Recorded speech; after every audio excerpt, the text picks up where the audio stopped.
Assalamualaikum Ananda Solih dan Solihah. Bagaimana kabarnya pagi ini? Apakah sudah sarapan? Sudah sholat duha? Sebelum belajar, marilah kita berdoa agar pembelajaran kita hari ini mendapat keberkahan dari Allah Subhanahu wa Ta'ala. Hari ini kita akan melanjutkan pembelajaran tema 6, panas dan perpindahannya, subtema 1, suhu dan kalor. Pembelajaran 3 dan 4. Masih semangat ya belajarnya?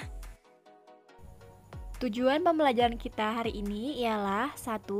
Siswa mampu mengidentifikasi interaksi manusia dengan lingkungan serta pengaruhnya secara tepat. 2. Siswa mampu menjelaskan hak sebagai siswa dan warga negara secara tepat. Ananda semua, siapa di sini yang suka membaca buku? Wah, jika kalian suka membaca buku, itu bagus sekali, karena buku merupakan salah satu sumber informasi. Apalagi buku pengetahuan. Buku pengetahuan biasanya berisi informasi tentang peristiwa alam yang terjadi di sekitar. Seluruh makhluk hidup di bumi saling berhubungan. Makhluk hidup dapat hidup dari lingkungan alam, karena alam menyediakan semua kebutuhan makhluk hidup. Lingkungan alam terdiri dari benda hidup atau biotik dan benda mati, abiotik, yang mana keduanya saling berhubungan. Benda mati atau biotik dapat mempengaruhi benda hidup.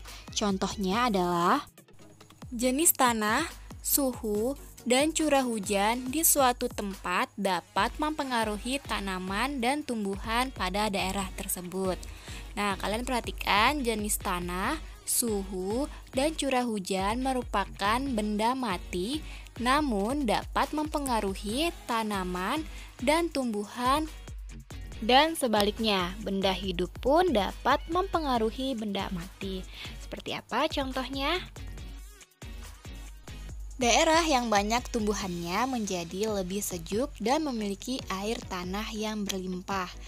Nah, di sini tumbuhan adalah benda hidup. Daerah yang memiliki banyak tumbuhan akan menghasilkan udara yang sejuk dan memiliki air tanah yang berlimpah. Udara yang sejuk dan air tanah merupakan benda mati. Namun, benda mati tersebut dapat dipengaruhi oleh benda hidup. Nah, ini merupakan contoh saling mempengaruhi antara benda mati dan benda hidup. Hubungan antara manusia dan lingkungan alam dapat dikelompokkan menjadi dua. Pertama, hubungan yang membuat manusia harus dapat menyesuaikan diri dengan alam.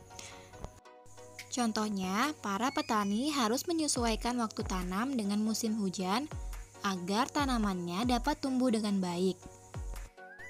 Kedua adalah hubungan yang membuat manusia dapat memanfaatkan alam sekitarnya untuk memenuhi kebutuhan hidupnya dengan menggunakan ilmu pengetahuan dan teknologi. Contohnya, untuk penanggulangan akibat kemarau panjang yang menyebabkan menurunnya hasil pertanian, manusia mencoba membuat hujan buatan. Pembuatan hujan buatan ini tentu dengan menggunakan pengetahuan dan teknologi. Nah, Ananda yang beriman, tahukah kalian jika setiap anak di Indonesia memiliki hak yang wajib dipenuhi?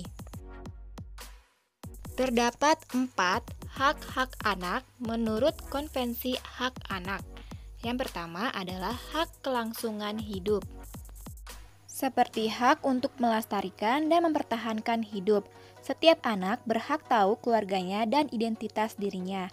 Kedua, hak perlindungan dari diskriminasi, eksploitasi, kekerasan, dan keterlantaran. Sebagai seorang anak, kamu tentu belum boleh bekerja, dan kamu berhak diperlakukan secara baik tanpa kekerasan. Ketiga, hak tumbuh kembang, seperti hak memperoleh pendidikan dan hak mencapai standar hidup yang layak bagi perkembangan fisik, mental, spiritual, moral, dan sosial. Keempat, hak berpartisipasi untuk menyatakan pendapat dalam segala hal yang mempengaruhi anak. kamu mempunyai hak untuk mendapatkan informasi yang sesuai dengan usiamu. Selain itu, kamu juga mempunyai hak-hak sebagai peserta didik atau siswa. Yang pertama adalah mendapatkan perlakuan sesuai dengan bakat, minat, dan kemampuan. Kemudian, mendapat perlakuan sesuai dengan bakat, minat, dan kemampuannya. Mengikuti program pendidikan yang bersangkutan atas dasar pendidikan berkelanjutan. Mendapat bantuan fasilitas belajar, pindah ke sekolah yang sejajar atau yang tingkatnya lebih tinggi sesuai dengan persyaratan, memperoleh penilaian hasil belajar, mendapat pelayanan khusus bila mana menyandang cacat. Ananda yang beriman, apakah kalian pernah mendengar kalimat, "Jika engkau menjaga alam, maka alam akan menjagamu"? Apakah menurutmu itu benar? Ya, jika kita senantiasa menjaga alam dan merawat alam, alam akan menjaga kita dari bahaya bencana alam. Bahkan, alam akan memberikan apa yang kita butuhkan, udara bersih dan sehat, sayuran, buah-buahan, angin yang sejuk, dan sebagainya. Namun, tidak semua interaksi yang dilakukan manusia terhadap lingkungan adalah baik. Perilaku membuang sampah sembarangan, menebang pohon di hutan secara liar, dan membakar hutan merupakan contoh interaksi manusia dengan alam yang dapat membahayakan manusia itu sendiri. Sebagaimana firman Allah dalam Quran Surah Al-A'raf ayat 10 yang artinya, "Sesungguhnya kami telah menempatkan kamu sekalian di muka bumi dan kami adakan kamu di muka bumi sebagai sumber penghidupan. Amat sedikitlah kamu bersyukur." Allah telah menciptakan bumi dan sumber penghidupan di muka bumi untuk manusia. Allah telah menyediakan tumbuhan dan binatang ternak untuk kebutuhan manusia. Semoga kita termasuk hamba-Nya yang senantiasa menjaga bumi sebagai bentuk syukur kita kepadanya. Amin ya rabbal alamin. Untuk menambah wawasan kalian semua, ayo membaca teks kewajiban warga negara dan siswa pada halaman 23. Kemudian kerjakan ayo berdiskusi pada halaman 23.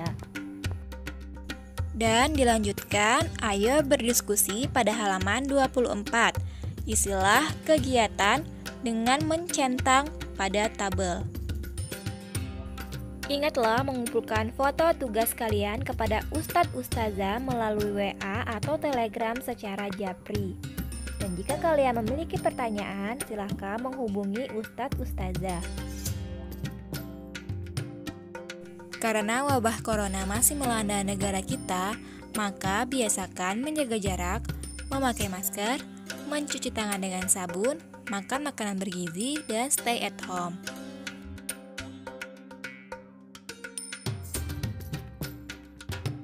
Alhamdulillah, pembelajaran hari ini telah selesai. Sampai jumpa di pembelajaran berikutnya. Terima kasih. Assalamualaikum.